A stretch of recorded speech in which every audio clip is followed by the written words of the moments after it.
أشرف وزير الفلاحة سمير بالطيب اليوم على انطلاق مشروع تحسين وتزويد المؤسسات التربوية بالوسط الريفي بالماء الصالح للشرب والصرف الصحي في مدرسة بني يونس بعمادة بير مسكين من معتمدية بوحجلة.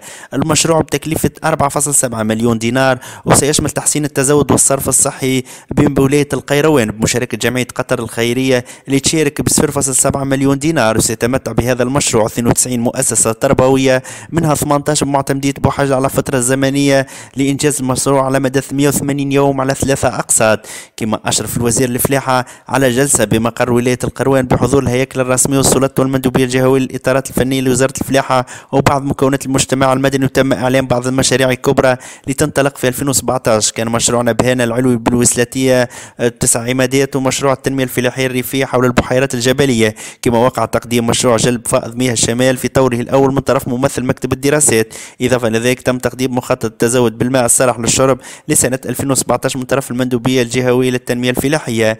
كما تم التركيز في الجلسة على الموارد المائية وسبل استغلالها وتعبئتها خاصة بعد أزمة السنة الفارطة. وتم اقتراح زيارات ميدانية لبعض الضيعات في الجهة بعد الاجتماع.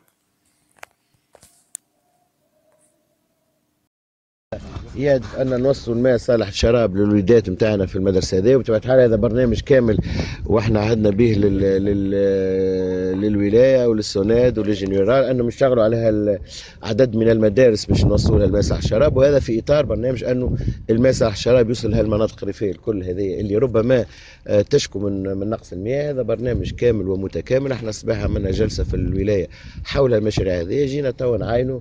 وهذا ماهوش مهرجان، راهو هذه خدمة عمل ونراقب ونوصل الخدمة. وكان فما تأخير ولا لا، ولاحظنا اللي فما شوية تأخير وحثينا المسؤولين أنهم يسرعوا في هالمشاريع هذه باش 2017 يبدأ كل شيء حاضر وجاهز. أنا مش المشاريع هذه مبرمجة 2016 و17 عندنا شوية تأخير لازمنا نتلافاوه في أقرب وقت باش الوليدات نتاعنا هذوما مستقبلنا يشربوا الماء هما. وكذلك احنا ماذا بينا حتى الناس الكل تشرب الماء، واحنا هذا ساعين وهذا برنامجنا. ونتصور ان الوزاره قامت بالمجهودات الكافيه وبرمجت هالمشاريع هذه كل. ان شاء الله بانتهاء المشاريع وبتعاونكم الكل، لانه زاد كي مواطنين يمشيوا يعطلوا لنا مشروع راهو خسرنا الناس كله، خسروا هما الاولانيين. ولهذا كما يقولوا تعارك سعد وسعد الله ما نحطوش في الحبس. دونك ماذا بينا المشاريع نخليهم على شيره، وكل مشروع راهو راجع بالفائده للاهالي. دونك كي واحد متغشش على خاطر بير وانا شنو ولا كانال تعدى بحذا هو يقول يعمل لنا مشكله وقف مشاريع، ما يجيش. كله يتحل بالحوار وبالنقاشات. وبالتالي احنا ماذا بينا هالمشاريع هذه ما تتعطلش. من جهتنا نحن يلزمنا نحطوا كما نقولوا كل الامكانيات باش، ولكن من جهه المواطنين يكونوا واعيين انه راه المشاريع هذه مش لينا ليهم هم، وبالتالي هما يحميوها وهم ما يخليوش انه اللي يجي يحب يعطل سير هالاشغال هذوما يعطل، خطر باش ترجع بالمضر عليهم هما. هذوما وليداتنا يلزمهم يشربوا الماء الصالح للشراب باش الله لا يقدر ما يمرضوش وما يقعدوش يعانيوا في معناها طوال اعمارهم. يلزموا يشربوا باش ينجموا يقراوا ويغذيوا اذهانهم وينجحوا، وربي ينقذ الجميع. كهنة الابار والمساكن في الاحوال. سيد الوزير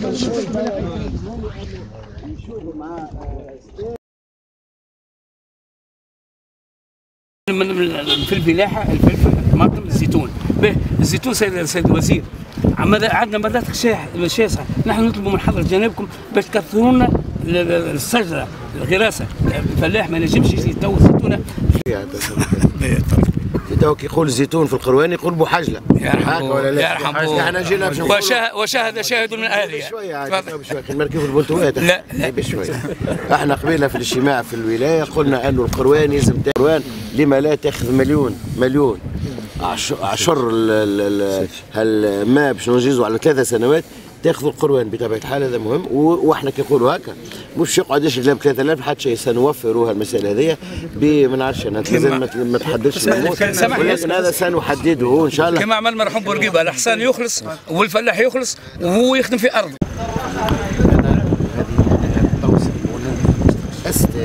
والسوني والمشاكل موظف عندنا انت. لا ماني عارف موظف عندنا. ايوا في كفلاح متضرر. تتكلم ايضا الوليدات نتاعنا في المدرسه هذه. وبطبيعه الحال هذا برنامج كامل واحنا عهدنا به للولايه وللسوناد وللجنرال انهم يشتغلوا على عدد من المدارس باش نوصلوا الماء الشراب، وهذا في اطار برنامج انه الماء الشراب يوصل لهالمناطق الريفيه الكل هذه اللي ربما تشكو من نقص المياه. هذا برنامج كامل ومتكامل. احنا الصباح عملنا جلسه في الولايه حول المشاريع هذه، جينا تو نعاينوا، وهذا ماهوش مهرجان، هذه خدمه عمل ونراقب ونوصل الخدمه، وكان فما تاخير ولا لا، ولاحظنا اللي فما شويه تاخير، وحثينا المسؤولين انهم يسرعوا في هالمشاريع هذه باش 2017 يبدا كل شيء حاضر وجاهز. انا مش المشاريع هذه مبرمجه 2016 و17، عندنا شويه تاخير لازمنا نتلافاو في اقرب وقت باش الوليدات نتاعنا هذوما مستقبلنا يشربوا الماء هما، وكذلك احنا ماذا بينا حتى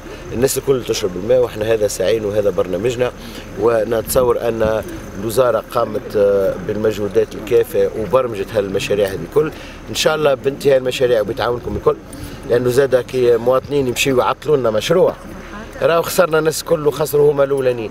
ولهذا كما يقولوا تعارك سعد وسعد الله ما نحطوش في الحبس. دونك ماذا بينا المشاريع نخليهم على شيره، وكل مشروع راهو راجع بالفائده للاهالي. دونك كي واحد متغشش على خاطر بير ولا شنو ولا كانال تعدى بحذاه هو يقول يعمل لنا مشكله وقف مشاريع، ما يجيش، كله يتحل بالحوار وبالنقاشات.